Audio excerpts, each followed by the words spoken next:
नमस्कार। Work and energy part 2 में आपका स्वागत है। मुझे लगता है कि आप सभी पार्ट 1 को बढ़िया से देखे होंगे, समझे होंगे। वर्क किसे कहते हैं, एनर्जी क्या है, पावर क्या है। ठीक है, तो चलिए कुछ एक्सरसाइजेज को हम लोग फटाफट सॉल्व करते हैं। पहला क्वेश्चन है एनसीईआरटी बुक में, look at the activities listed below, reason out whether और not work is done in the light of your understanding of the term work. Suma is swimming in a pond. Suma नाम का कोई बच्चा is swimming in a pond. तो इसमें क्या होगा, work done हमेशा क्या होता है, फोर्स विद इनटू डिस्प्लेसमेंट है। तो इस केस में होगा कि नहीं होगा, होगा, क्योंकि work is done whenever the give two condition are satisfied. पहला, ये force acts on the body, there is a displacement of body by the application of force in और opposite to the direction of force. While swimming, Suma applies a force to push the water backward. Therefore, Suma swims in the forward direction caused by the forward reaction of water. Here, the force causes displacement. Hence, the work is done by Suma while swimming. तो ये movement है. There is a movement. जो वो force कहाँ लगा रही है, water में लगा के पीछे की तरफ न्यूटन थर्ड लॉ का इस्तेमाल कर रही है। वो पीछे की तरफ मारती है, वाटर भी उसको आगे की तरफ मारती है। तो यहाँ पे फोर्स उसका लग रहा है। ठीक है, A donkey is carrying a load on its back. While carrying a load, the donkey has to apply a force in the upward direction. देखो क्या है, इसको बहुत बढ़िया से समझने की बात है। समझने का क्या है, जो लोड है, लोड कैसा है, डोंकी मान लो कि ये है, देखो राइट साइड में मैं कर रहा हूँ, इस पे एक लोड है। लोड के चलते क्या होता है, ग्रेविटेशनल फोर्स नीचे की तरफ लग रहा है, ग्रेविटेशन तुमने पढ़ा है। और तो क्या, डोंकी भी अपने तरफ से फोर्स इधर लगा रहा है इसको बैलेंस करने के लिए, नहीं तो क्या होगा, उसका रीढ़ की हड्डी टूट जाएगी, वो गिर जाएगा। तो ये फोर्स लग कहाँ रहा है, ये फोर्स लग रहा है ग्रेविटेशनल फोर्स के अपोजिट में वो लगा रहा है। चल इधर रहा है, चल रहा है इस ग्राउंड पे, इस तरफ जा रहा है, राइट साइड, देख रहे हो, और फोर्स इधर लगा रहा है। तो बोलता है कि फोर्स लगना चाहिए इन द डायरेक्शन ऑफ द, जो मूवमेंट होना चाहिए that should be in the direction of the force applied. उसी लीनियर होना चाहिए, उसी लाइन में होना चाहिए, उसके अपोजिट हो या उसके डायरेक्शन हो, मैंने कि उसी प्लेन में होना चाहिए, उसी लाइन में होना चाहिए, उसी लीनियर होना चाहिए। जब आप रेसिस्टिव फोर्स लगाते हैं तो बैकवर्ड में होगा, जाके धीरे धीरे धीरे गाड़ी रुकेगी या ये रुकेगा। तो इस कंडीशन में क्या हो रहा है, ये 90 डिग्री पे हो रहा है, ये उस डायरेक्शन में नहीं हो रहा है जिस डायरेक्शन में मूव कर रहा है। पर वो बेचारा क्या कर रहा है, गधा जो है, जो वो लगा रहा है फोर्स अपवर्ड डायरेक्शन में, होल्ड करने के लिए, उस वेट को रोक के रखने के लिए। तो क्या होगा, वर्क डन फॉर्मूला के हिसाब से। वर्क इसमें क्या हो रहा है, displacement, there is a displacement but the force is not in the direction of the movement या अपोजिट टू द मूवमेंट, ऐसा नहीं हो रहा है, वो उसी डायरेक्ट, वो उसके ठीक 90 डिग्री पे लग रहा है। तो इसीलिए इसको कहा जाता है कि ये, इसमें वर्क डन जीरो हो गया। यानी कि अगेन यदि वो और बढ़िया से उसको पढ़ा रहता उस कूली को, तो और पैसा नहीं देता, बोलता कि तुम सिर पे रख के यहाँ तक लाए हो, तो वर्क डन तो तुम्हारा जीरो है। उसने तो केवल डिस्प्लेसमेंट ध्यान पे दी, वो फोर्स पे ध्यान ही नहीं दिया। ठीक है, चलो आगे आते हैं। A wind wheel is lifting water from A well. A wind will work against the gravitational force to lift water. Hence, work is done by the wind wheel in lifting water. Wind wheel क्या करता है, water ऊपर की तरफ उठा रहा है। तो डिस्प्लेसमेंट क्या होता है, नीचे पानी ग्राउंड लेवल से ऊपर की तरफ जा रहा है। ठीक है, पानी के लेवल से, तो हाइट हाइट गेन कर रहा है। और हाइट किस डायरेक्शन में गेन कर रहा है, जिस डायरेक्शन ग्रेविटेशनल फोर्स नीचे की तरफ लग रहा है, और ये अपना फोर्स उठाने के लिए ऊपर की तरफ लग रहा है, और डिस्प्लेसमेंट भी ऊपर की तरफ हो रहा है, अपवर्ड डायरेक्शन। तो यहाँ पे वर्क होगा। ये green plant is carrying out photosynthesis, in this के देयर इज नो डिस्प्लेसमेंट। देखो अगेन मैं आई चैलेंज एनसीईआरटी, मोटा मोटी लैंग्वेज में यदि बोला जाए, क्योंकि सबने, तुम लोगों ने सबने फोटोसिंथेसिस पढ़ा है। फोटोसिंथेसिस में क्या होता है, पेड़ जड़ से पानी लेता है और सनलाइट लेता है, और वो फोटोसिंथेसिस हो रहा है। Photosynthesis is a process. तो वाटर जो ऊपर ले जा रहा है वो ग्रेविटेशन के अगेंस्ट में काम कर रहा है, एंड उसमें वर्क तो होगा। बट नॉर्मल कोर्स में बिकॉज पेड़ उसी जगह रुका हुआ है, केवल इस कंसेप्ट डिस्प्लेसमेंट कंसेप्ट को लेकर ये चल रहा है। I don't agree with that. मेरे हिसाब से इसके दो पार्ट आंसर होने चाहिए। वर्क वाटर जो ऊपर खींच रहा है उस केस में वर्क हो रहा है, बट ये मूव नहीं कर रहा। फोटोसिंथेसिस जो प्रोसेस सनलाइट में होता है, तो उस कंडीशन को यदि अलग ले, सेपरेट ले, तो वाटर आ गई है पत्ती में, now the water is available in the leaf and it is started the photosynthesis process. At that point of time there is no work done, but before that वो पानी भी ऊपर खींच रहा है, वो भी लगातार खींचता है। तो I don't think that NCERT is so intelligent कि इसको ऐसे छोटे मोटे फालतू के क्वेश्चन उनको पुट अप नहीं करना चाहिए। लेकिन नॉर्मली क्योंकि वही आंसर को सही मानेंगे तो तुमने लिखना 0। ठीक है। Engine is pulling a train, an engine force to pull the train, this allows the train to move in the direction of force, क्योंकि पुल कर रहा है उसी डायरेक्शन में मूव कर रहा है, therefore there is a displacement in the train in the same direction and the work is done। ठीक है। Food grain are getting dried in the sun, इसमें तो नहीं होगा क्योंकि नेचुरल है, वो धरती पे रखा हुआ है, लाइट उस पर सनलाइट आ रहा है और कोई डिस्प्लेसमेंट नहीं हो रहा है, तो इसमें कोई भी वर्क नहीं होगा। Work done 0। A sail boat is moving due to wind energy, तो नेचुरल है, विंड एनर्जी के चलते विंड जिस डायरेक्शन में बहेगा उसी डायरेक्शन में जो सेल बोट है वो बढ़ जाएगा, तो इसलिए इसमें वर्क डन होगा। ठीक है, बहुत आसानी से तुम लोग समझ रहे हो। An object thrown at a certain angle to the ground moves in a curved path and falls back to the ground. The initial and the final point of the path of the object lie on the same horizontal line.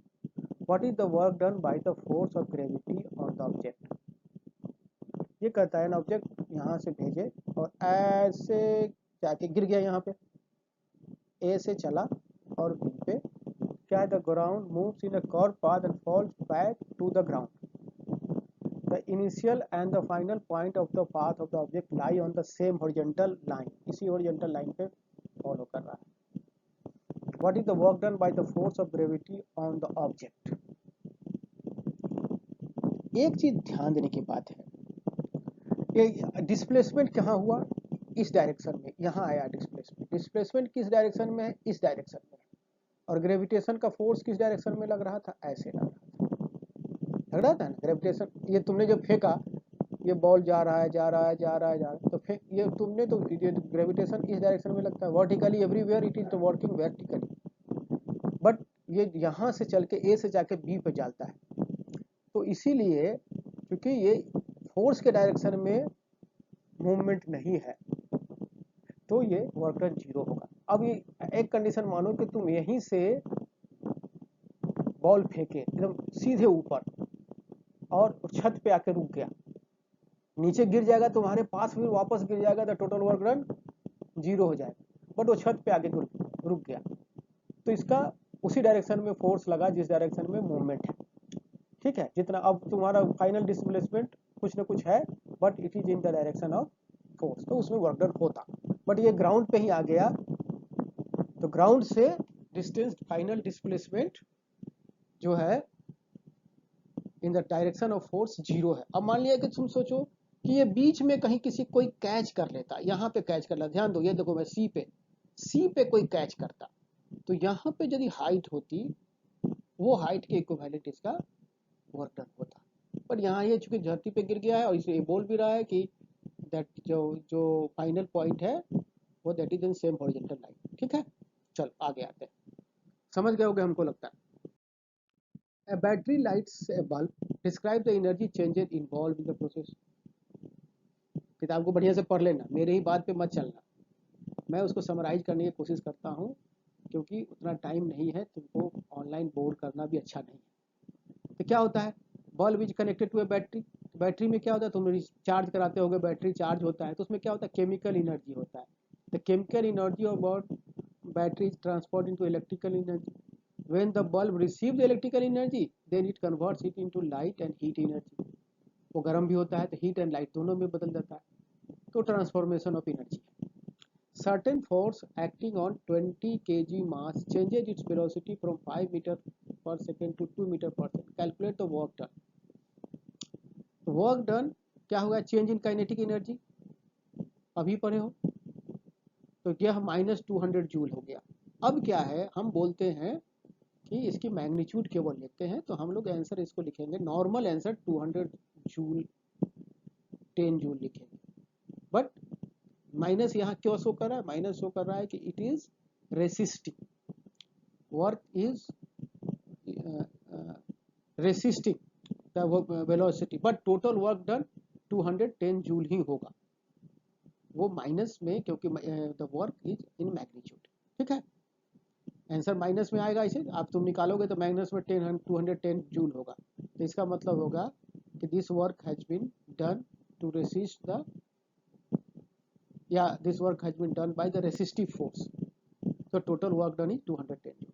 ठीक है,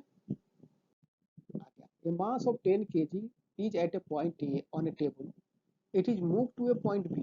If the line joining A and B is horizontal, what is the work done on the object by the gravitational force? अभी बात किया, क्योंकि मेरा देखो यहाँ line में मैं खींच रहा हूँ, ये ग्रेविटेशनल फोर्स वर्टिकली डाउनवर्ड काम करता है, और ये टेबल पे इधर के मूव कर रहा है, left to right, A to B, तो इस डायरेक्शन में तो है नहीं, फोर्स के डायरेक्शन में डिस्प्लेसमेंट नहीं है, या फोर्स के अपोजिट भी डिस्प्लेसमेंट नहीं है। ऐसा होता है कि ऊपर की तरफ हम फेंकते तो अब ये हॉरिजॉन्टल जा रहा है, यानी वर्ड क्लियरली लिखा है, इसलिए वर्क डन विल बी 0 दोस्त, ध्यान रखना। The potential energy of freely falling object decreases progressively, does this violate the law of conservation of energy?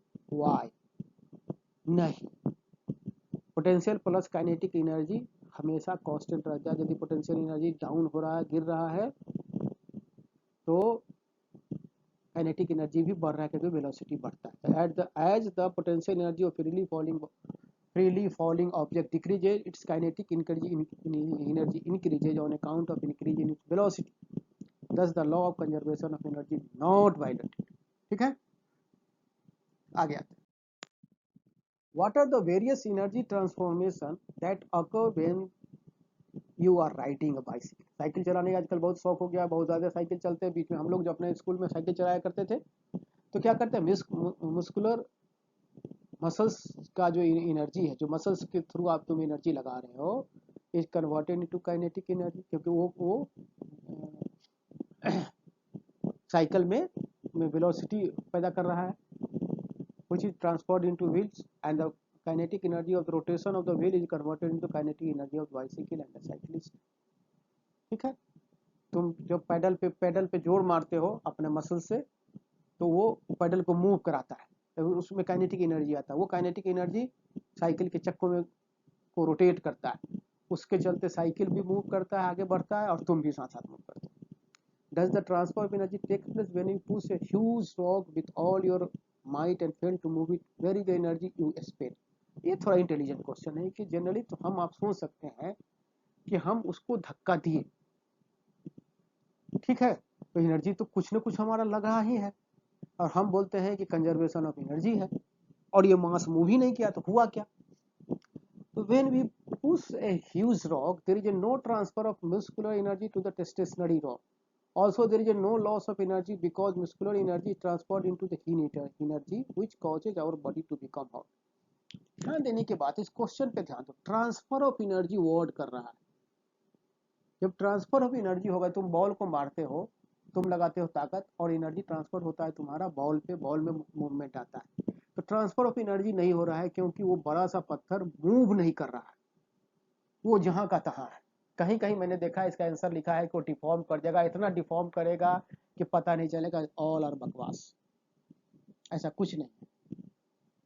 आप उस पर जो लगा रहे हैं, आप अपना जो एनर्जी लगा रहे हैं, वो आप क्या हो जा रहे हैं, पसीने पसीने हो जा रहे हैं, आपके अंदर हीट पैदा कर दे रहा है। आप उसको कुछ तो ट्रांसफर दे दीजिए, नो ट्रांसफर ऑफ एनर्जी, कोई ट्रांसफर नहीं हो रहा है, ठीक है ना। और हमारी एनर्जी जो मस्कुलर एनर्जी है, वो हमको हीट एनर्जी में मेरे शरीर में ही रह जा रहा है। ठीक है मेरे दोस्त, चले, वाह वाह, ठीक है, okay, thank you. A certain household has consumed 250 units of energy during a month. How much energy is this in joule? 250, एक यूनिट का मतलब होगा 1 किलोवाट आवर। जो तुम्हारे बिजली का बिल आता है उसमें लिखा है 1 किलोवाट आवर वो इक्वल टू 1 यूनिट। तो उसको निकालेंगे 1 किलोवाट और 1 unit equal to 1 kilowatt hour. उसका है 3.6 इंटू 10⁶ जूल। तो 250 यूनिट क्या हो जाएगा, 9 इंटू 10⁸ यूनिट। ठीक है, आगे आते हैं। अब है an object of mass 40 kg is raised to a height of 5 meter above the ground. What is its potential energy? If the object is allowed to fall, find the kinetic energy and when it is halfway down. तो देखो इसमें सीधा सा है, potential energy कितना होगा, mgh mass into g into h height, तो इतना जूल हो जाएगा। अब ये जूल हमेशा कंजर्व रहेगा। अब कितना कहता है कि हाफ वे पे यानी कि 2.5 मीटर पे काइनेटिक एनर्जी क्या होगा। तो 2.5 मीटर पे पोटेंशियल एनर्जी निकालो मेरे दोस्त, ज़्यादा टेंशन मत करो। और वहां पे जो kinetic energy plus potential energy होगा वो 1960 होगा। क्यों? क्योंकि जब वो 5 मीटर पहुंचा है वहां पे वो वेलोसिटी उसका 0 था, वहां पे काइनेटिक एनर्जी 0 था, पोटेंशियल एनर्जी मैक्सिमम था। रास्ते में आया, आधे दूर पे आया तो काइनेटिक एंड पोटेंशियल एनर्जी दोनों आया। क्योंकि हाफ वे आया है तो हाफ पोटेंशियल एनर्जी हो गया, दैट इज 980 जूल। तो ये काइनेटिक एनर्जी कितना होगा, उसमें से घटा दोगे 9, क्योंकि दोनों इस काइनेटिक पोटेंशियल का जो सम होगा ऑलवेज कांस्टेंट। ठीक है, और जब हम ग्राउंड पे आ जाएगा तो पोटेंशियल एनर्जी 0 और काइनेटिक एनर्जी 1960 जूल होगा। चले फटाफट आगे बढ़ते हैं यार, तुम लोग बहुत इंटेलिजेंट हो। चलो, what is the work done by the force of gravity on A satellite moving around the earth, justify your answer. ये क्वेश्चन तुम लोग को बार बार परेशान करेगा, क्योंकि इसमें जो फोर्स लग रहा है, मैं यहाँ पे छोटा सा एक सर्कल बना रहा हूँ। सैटेलाइट है, इसको पढ़े भी हम लोग ग्रेविटेशन में चैप्टर में। तो इसमें जो सैटेलाइट है ना वो टेंजेंशियल मूव करता है। टेंजेंशियल का मतलब समझते हो, और इसको खींचे, अर्थ खींचता है अपने डायरेक्शन में। तो इसमें और इसमें 90 डिग्री का एंगल बनता है। तो वो तो हुआ नहीं, फोर्स के डायरेक्शन में मूवमेंट तो हुआ नहीं। Everywhere the satellites moves tangential to the path. और जो फोर्स होता है gravitational force toward the centre होता है, रेडियस के अलॉन्ग होता है। तो टेंजेंट हो किसी सर्किल का टेंजेंट और उसका रेडियस 90 डिग्री का एंगल बनाता है। तो वर्क डन 0। बेचारा इतना मेहनत कर रहा है सैटेलाइट, फिजिक्स बोलता है ना वर्क डन। चलो आगे आते हैं। Can there be displacement of an object in absence of any force acting on it? Thinks discuss the question with your friends and teachers. कर लो मेरे से डिस्कस, ऐसा होगा क्या? मोशन में और फोर्स के चैप्टर में इस क्वेश्चन को हम लोगों ने सॉल्व किया है। जब वो कांस्टेंट वेलोसिटी से चलता रहेगा उस कंडीशन में एक्सेलरेशन क्या होगा, v, देखो नीचे मैं लिख रहा हूँ u v equal to u plus at। जब एक्सेलरेशन 0 होगा तो एवरीवेयर क्या होगा, v इक्वल टू u, यानी कि कांस्टेंट होगा। जब वो कांस्टेंट वेलोसिटी से चल रहा, भूल जाओ कि थोड़ा देर के लिए कि फ्रिक्शनल फोर्स एक्ट नहीं कर रहा। ठीक है, तो कांस्टेंट वेलोसिटी से चलता रहा तो एक्सेलरेशन 0 हो जाएगा। एक्सेलरेशन 0 हो जाएगा तो फोर्स मेरे दोस्त, force equal to mass into acceleration होता है। तो फोर्स 0 हो गया तो वर्क डन कहाँ हुआ? चलो, सो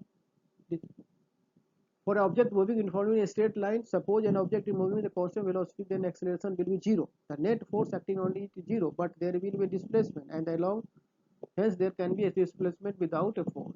बिना फोर्स का भी डिस्प्लेसमेंट होगा और वर्क डन 0 होगा, क्योंकि फोर्स ही नहीं है तो वर्क डन 0। ठीक है, ये एक्स्ट्रा मैंने बता दिया। चलो आगे। An electric heater is rated 1500 watt. How much energy does it use in 10 hours? तो कितना है, 1 किलोवाट है।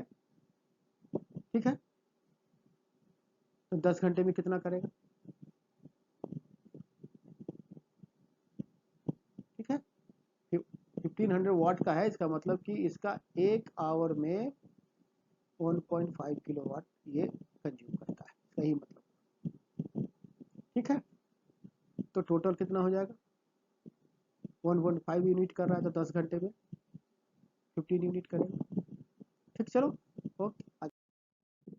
Illustrate the law of conservation of energy by discussing the energy changes which occurs when we draw a pendulum bob to one side and allow it to oscillate. Why does the bob eventually come to rest? What happens to its energy eventually?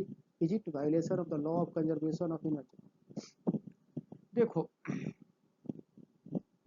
Pendulum को छोड़ दोगे, Galileo का पढ़े हो, उसने कहा pendulum को आप छोड़ देंगे, एक बार उठा के ऊपर से, और किसी तरह का रेसिस्टेंस न हो, वो जिंदगी भर हिलता रहता है। यानी कि एक बार पोटेंशियल एनर्जी वो काइनेटिक एनर्जी पोटेंशियल एनर्जी में बदलता रहता है। बट नॉर्मली क्या होता है, ऊपर से हम जब छोड़ते हैं तो हवा का प्रेशर लगता है, हवा को रेसिस्टेंट करता है, जहाँ से वो लटकता रहता है उस धागे या रस्सी या स्टील जो भी हो, वो उस पॉइंट को वहाँ भी फ्रिक्शन होता रहता है, तो फाइनली ये रुक जाता है। तो ये एनर्जी ये जो है वो हवा को डिस्प्लेस करता है, हवा में हीट पैदा करता है, इन सारे में वो ट्रांसफर हो जाता है। बट आप ये नहीं कह सकते हैं कि ये कंजर्वेशन ऑफ एनर्जी नहीं है। तो आंसर क्या है? When the pendulum oscillate between the extreme ends there is a continuous exchange between potential और काइनेटिक। क्योंकि सबसे ऊपर में तो पोटेंशियल ज़्यादा होगा, और जब हम सेंटर में आएगा तो स्पीड सबसे ज़्यादा होगा, बट उसका पोटेंशियल एनर्जी जीरो हो जाएगा उस लेवल में, यदि उस लेवल के हिसाब से पोटेंशियल मानते हैं तो। ठीक है, और it remains constant according to law of conservation. This is true in case there is no loss of energy due to external factor. It comes to rest because air resists its motion. The pendulum loses its kinetic to overcome this friction and stop after some time. The law of conservation of energy is not violated because energy lost by the pendulum to overcome friction is gained by its surrounding and converted in heat and sound energy. और इसके अलावा एक और चीज़ भी होगी जो आप तुम लिख सकते हो कि वो जो जहाँ से पेंडुलम लटकता रहता है उस पॉइंट पे भी वो थोड़ा फ्रिक्शन होगा, उससे भी इसकी स्पीड घटती है।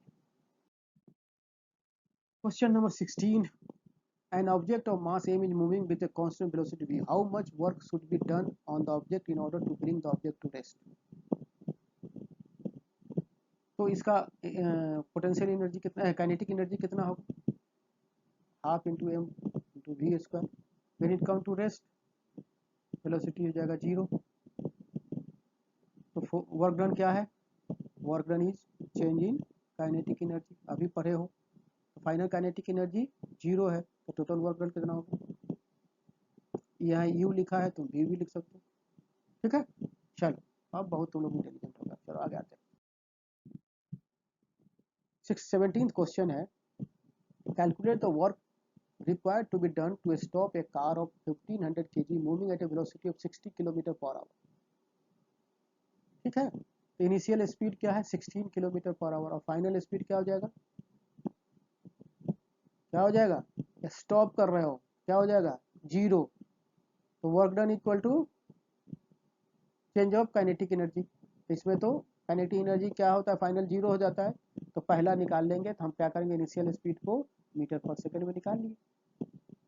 ठीक है, और उसका काइनेटिक एनर्जी निकाल लिए। रेस्ट आने में काइनेटिक एनर्जी 0 हो गया, तो चेंज इन काइनेटिक एनर्जी इतना हो गया। इजीएस्ट क्वेश्चन है। ठीक है, चलो आगे आते हैं।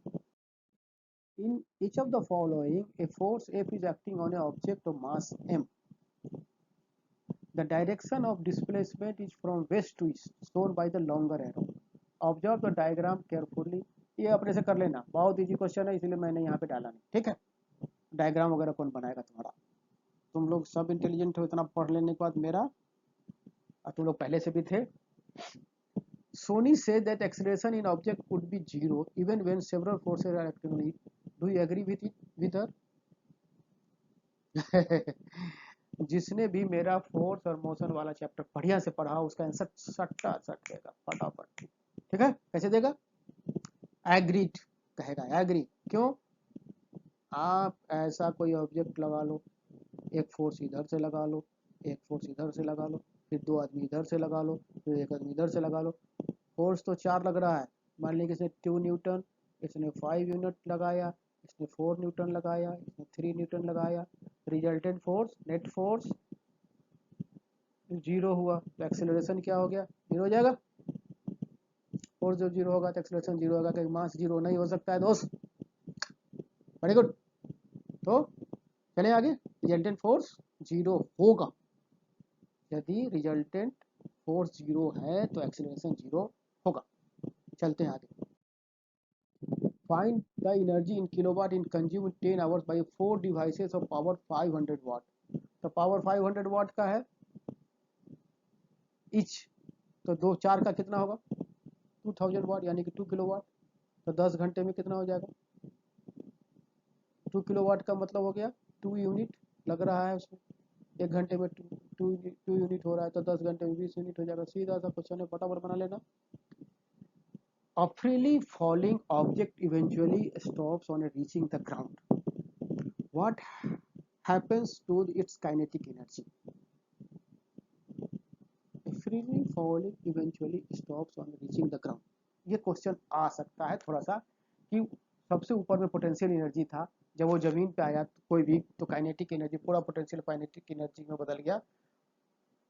वो हुआ जस्ट जमीन को टच करते करते, वो पूरा काइनेटिक एनर्जी है।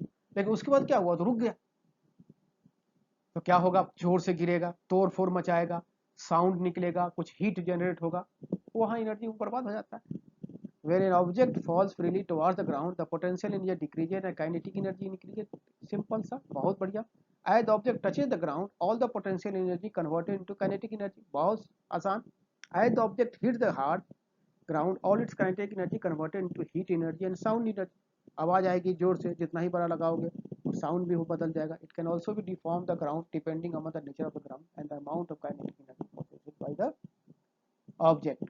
तो अब तुम लोग वर्क एनर्जी में कंप्लीट कर लियो हो। मैंने फिजिक्स के एनसीईआरटी के 9th के सारे चैप्टर मैंने कर दिए। अब तुम समझ सकते हो कि तुम लोग काफ़ी इंटेलिजेंट हो गए हो। तो तुम लोग क्या करोगे, फटाफट इसको सब्सक्राइब करो, दोस्तों में शेयर करो, कमेंट्स दो, सजेस्ट करो। I will try to improve. Thank you, thank you. फिर मिलते हैं। फिजिक्स के सारे चैप्टर्स देख लो। लगता है मैंने सारे क्वेश्चन, मेरे सारे सब चैप्टर्स को खत्म कर